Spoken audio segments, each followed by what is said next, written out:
Hi friends and welcome.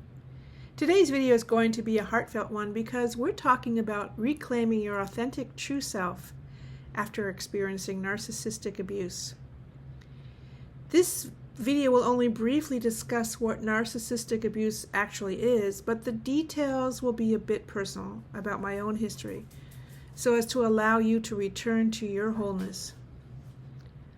Ultimately, it's about reconnecting to the person you truly are, underneath all of the survival patterns and the pain.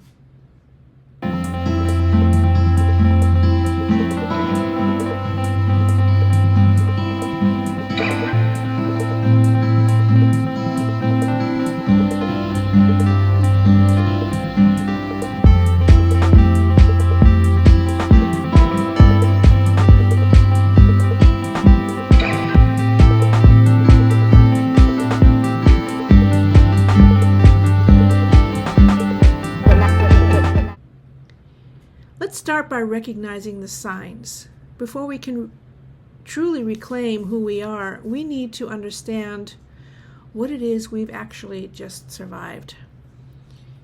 Narcissistic abuse is often invisible to the outside world. It hides behind charm, behind status, behind a mask of love or friendship. It can come from a partner, from a parent, a boss, or even from a friend. The damage it causes isn't always dramatic, but it is insidious. It works by slowly eroding your own sense of self and reality. Let's talk about what it can do, or what it can actually look like. Let's look at gaslighting, for example. You ask yourself, was it really that bad? Gaslighting is a form of psychological manipulation that makes you question your own reality and your own perception. A narcissist might say something like, "I never said that," when in all actuality, they clearly did. Or they'll accuse you of being overly sensitive or over-dramatic. Eventually, you just stop trusting your memory. You become hypervigilant. You are afraid that you're always the problem. And the cruelest part is you begin gaslighting yourself. You say something like, "Well, maybe I just imagined that. Maybe I misunderstood." Even when deep down you really know, you just didn't. So then there's the love bombing phase, followed by the devaluation cycle. At first, the relationship may feel like, a fairy tale. You're showered with attention, with praise, with gifts, with affection. You bond quickly and deeply, and it's so intoxicating. But then something shifts. Suddenly, you're not good enough anymore. And these phases of extreme highs and extreme lows repeat themselves over and over again, like a roller coaster ride. This creates, in essence, a trauma bond, a chemical attachment based on intermittent reward. It's addictive. You end up chasing the version of them that you met, doing what you can to continue to be a lovable partner. But you don't realize that it was never real to begin with. It never really was real. Then there's the control and covert manipulation of the relationship. Maybe you're told, "Well, I'm just looking out for you." when they're really just trying to isolate you from your friends and family. They may subtly sabotage all of your efforts, your job, your confidence, your friendships. And slowly, your own needs, where are they? They just disappear.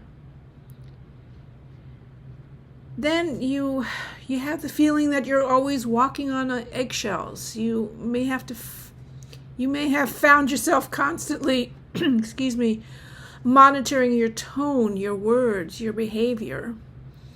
You apologize even when you've done nothing wrong. You feel like you're responsible for their moods somehow, But truthfully, that's not love. It really isn't. It's fear. It's fear disguised as a connection, fear of losing what you think is love, somebody to love you. You don't want to be alone, right? Then we come to the discard phase, the smear campaigns, and the narcissist playing the victim themselves. When you begin to pull away and you set your boundaries, or you end up leaving the narcissist, and if you haven't, you should be thinking about it. The narcissist will flip the script on you, and they make you out to be the villain. But know this, their version of the story isn't the truth, and anyone who truly knows and loves you will see right through it, eventually. But you are left with the identity erosion. Your authentic self has been eroded. You start to lose touch with what you love. You shrink, you dim your light. And that's why this conversation matters so much, because beneath all of that, you are still there, right? Your authentic self is still there. You need to dust it off, put yourself back together again. Then there's the aftermath that you have to deal with. After experiencing the narcissistic abuse in a relationship, many people describe themselves as the same haunting questions. Who even am I anymore? So, let's talk about some common after effects. The emotional numbness or the overwhelmment. You might have mood swings. You swing between feeling nothing at all and then feeling everything all at once.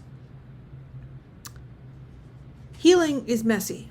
It's not a straight line, and that's okay. You go through a type of identity crisis. You might find it hard to make just a simple decision. Why? Because your own desires have basically gone silent. Be patient with yourself.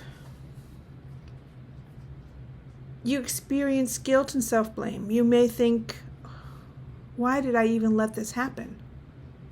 Why did I even let this happen again sometimes, right? These thoughts are echoes of the conditioning that you've experienced. They are not the truth. Simply not.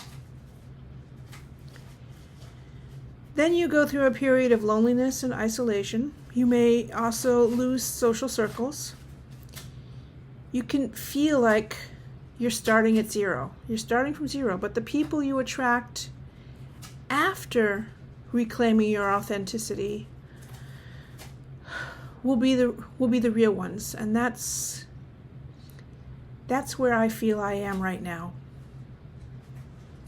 in my own experience. So let's pause here and breathe for just a second, okay? I want you to ask yourself, when was the last time I felt like myself?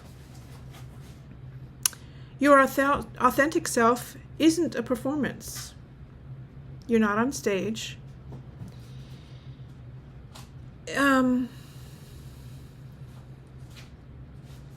It's the you that exists Basically, it's the you that exists when you stop trying to manage other people's perceptions of you. Traits of your authentic self include things like being honest, even when it feels uncomfortable to say so. Being aligned with you and being true to your values. Being able to just connect to your feelings. Being able to say no without feeling guilty about it. Being at peace with yourself when you're alone. And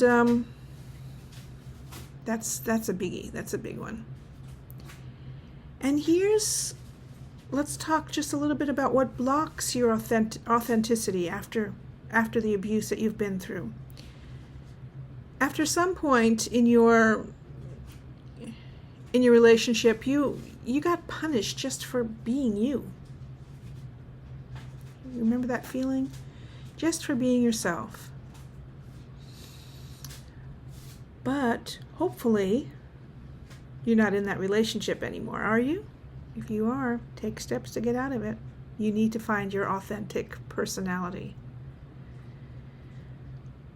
You can now teach your body that it's safe.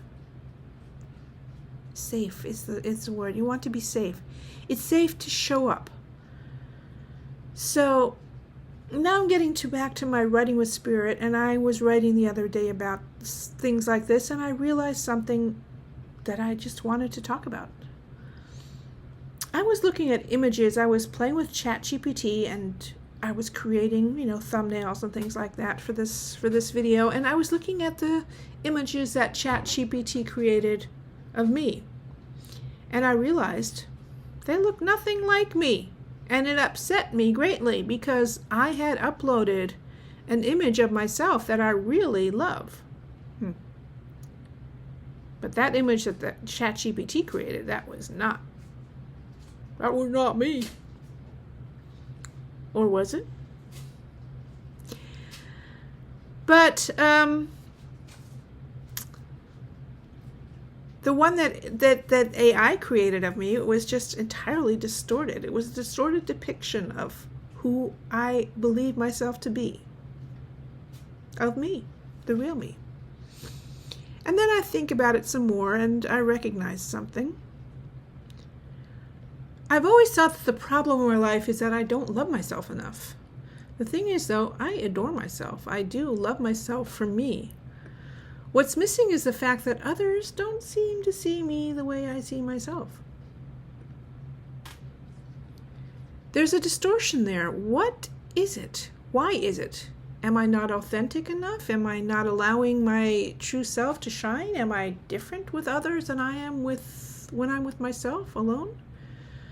Well, that's not really quite true, though, because when I'm doing something I love, like karaoke or Zumba, people do seem to reflect back to me what I love about myself. And there's a nugget of truth in there somewhere. There's another realization I've been working on. I've been working on myself, my limited beliefs, etc., for many years, and I've been alone for quite some time now, working out what it is it might be that I'm missing.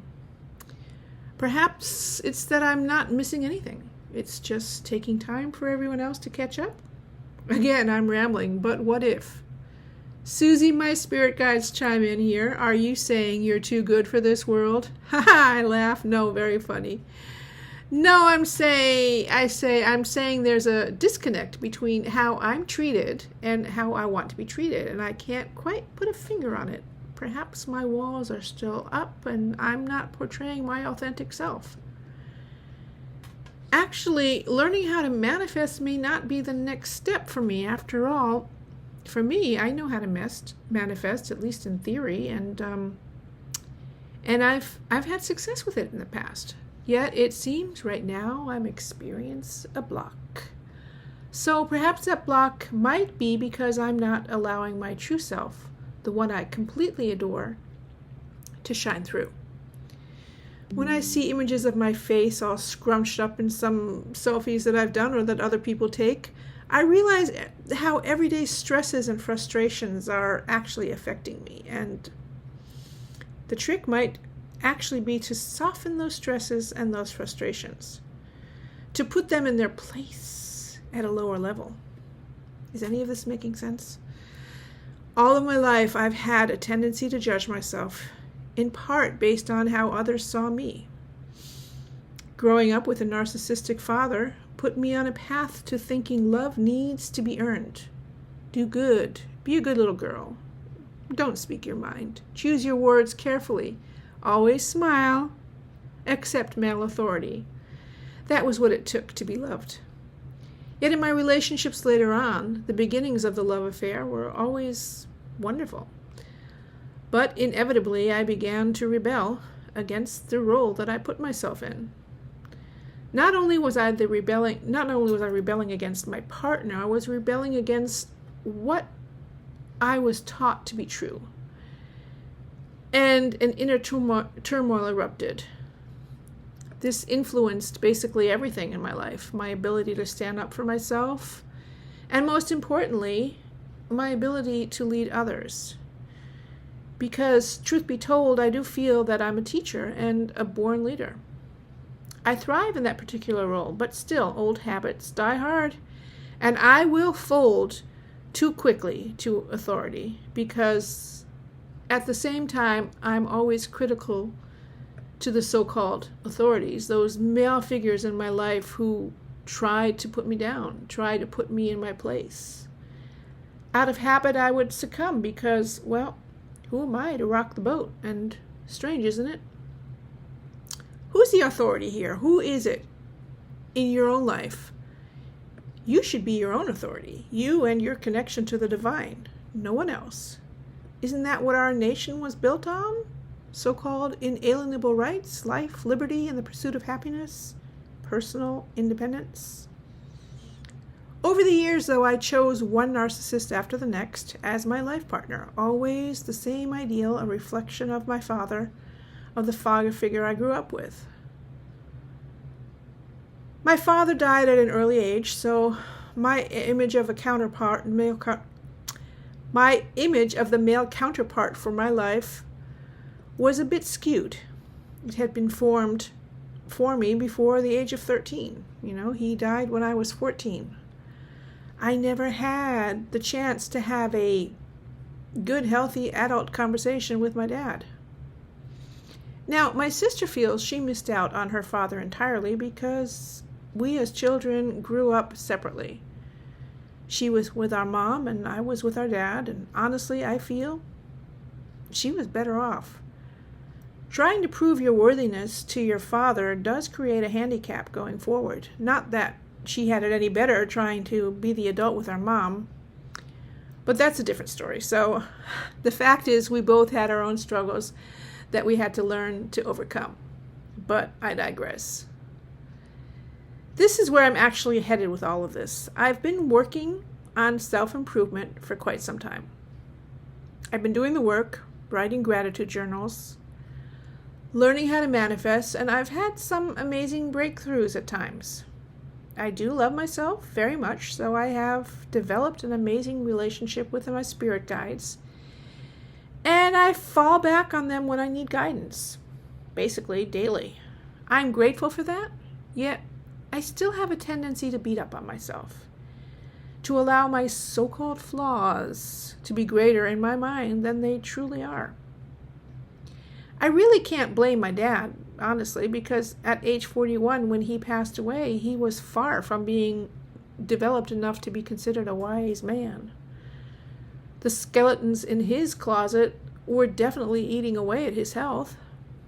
It's really no wonder he succumbed to a third heart attack. I can't judge. I really didn't know him well enough. What went on in any of his relationships is something I only heard of third hand. All I know is that I worshipped him, and all I wanted was to be his sweet little princess. And that is what I carried with me throughout my life. Daddy's girl, out there looking for another daddy as a partner. Really not a very healthy mentality to build a strong relationship on now, is it?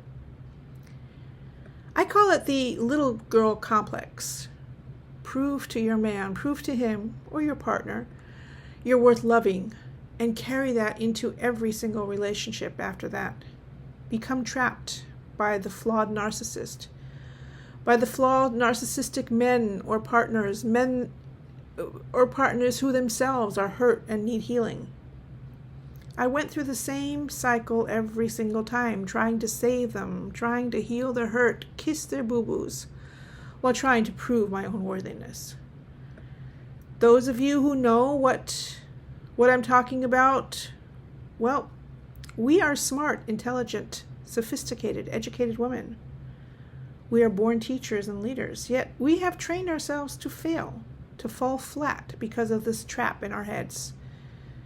So our relationship with other people tends to reflect something back to us that is not quite the real image of ourselves.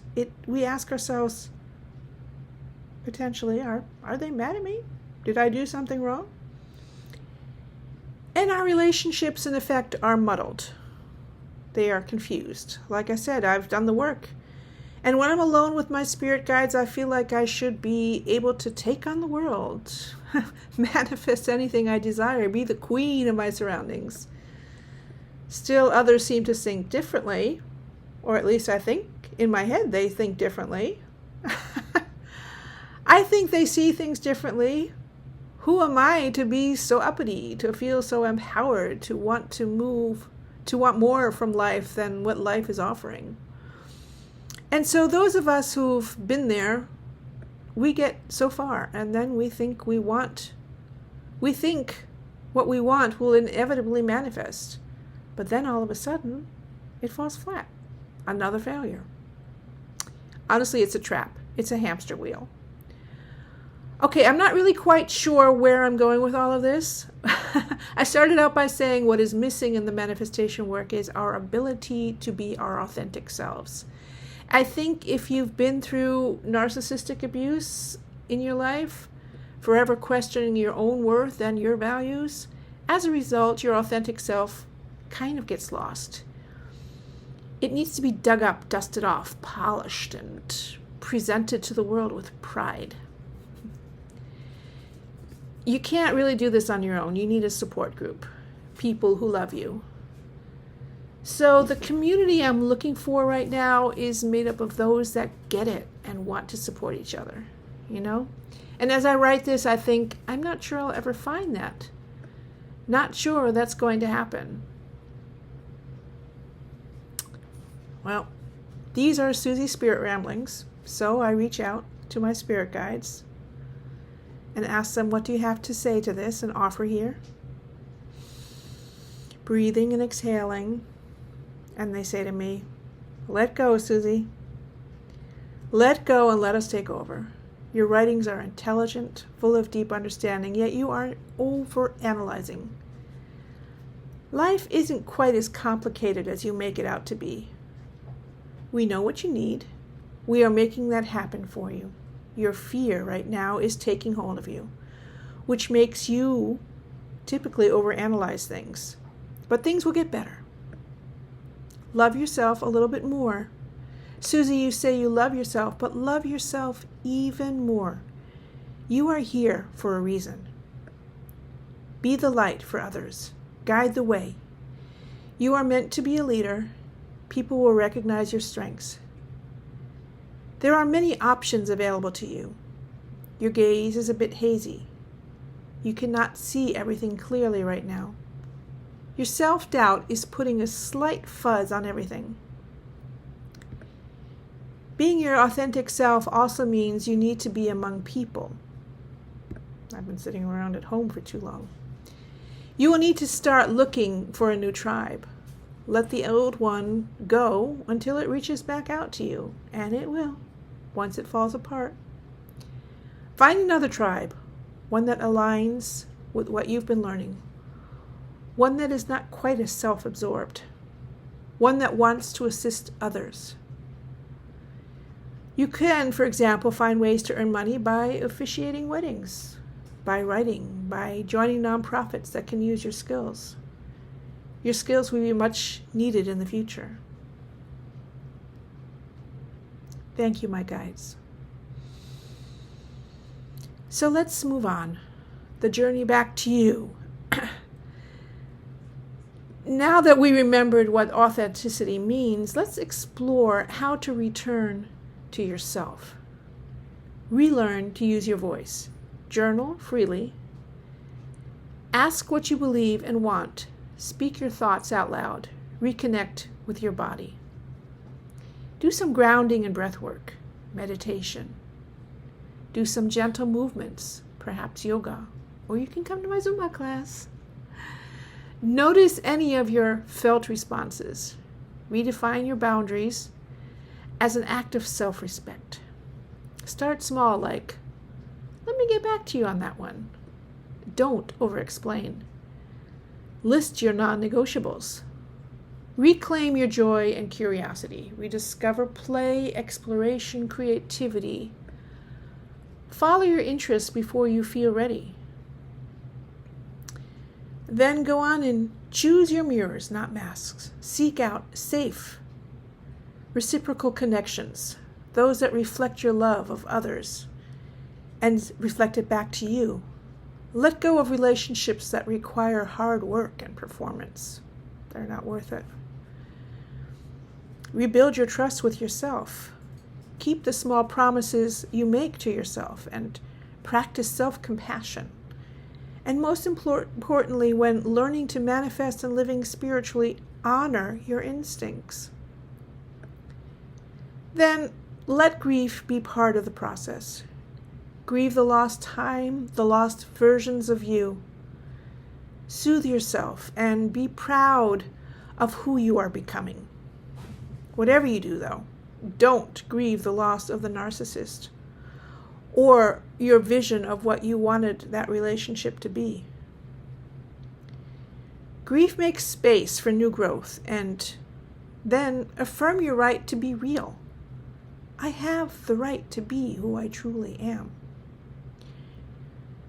Reclaiming your authentic self isn't about becoming someone new. It's about coming home to who you've always been and uncovering the heavy layers of dust and grime that were caused by the abuse. Do what you can, though, and stay away from blaming anyone else. This is your journey, one that you mapped out before you came into this lifetime. Be grateful for what you've learned from the relationship and bid the other souls, the narcissistic souls, goodbye as you prepare yourself for your next, more authentic stage in life. And if that feels far away for you right now, don't worry. You're not behind. You're not falling behind. You're just at the beginning. You will get there.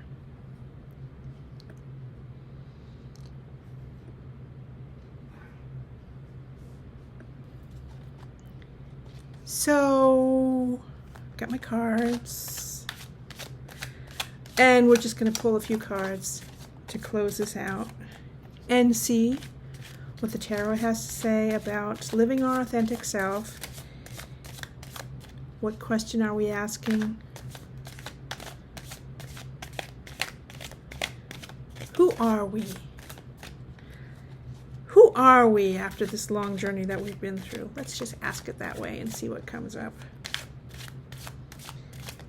Maybe that's not the right question. Maybe just a general perception of where we stand after going through this, right? Any card that wants to come out, you're welcome to go.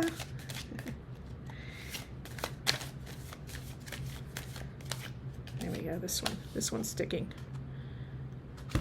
Okay. 5 of Pentacles. You might feel right now that things are really tough, right?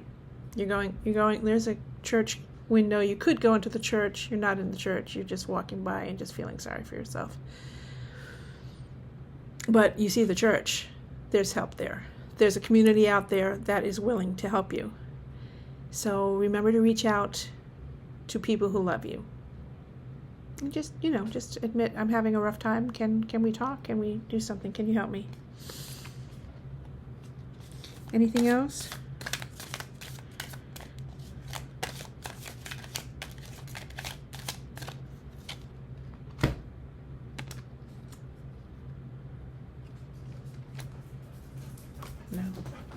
pulled out the moon. The moon is, you know, it's a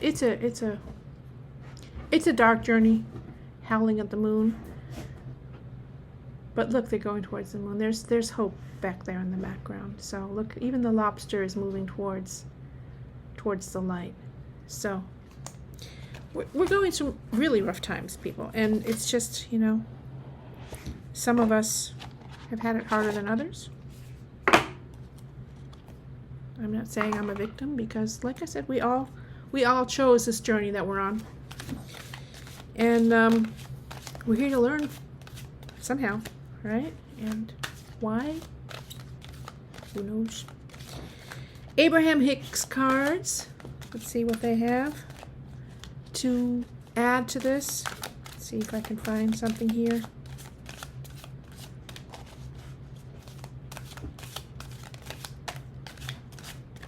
That one's sticking out.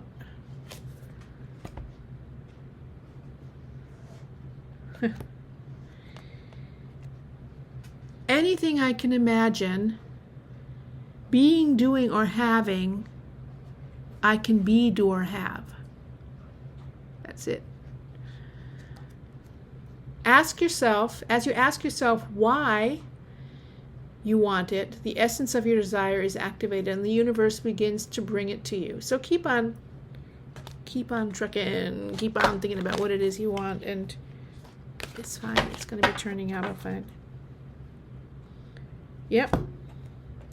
And that's the one that came out right after this, which what I was talking about before. I choose to be here in this glorious physical body. To be this me has been my choice. Right? There we go.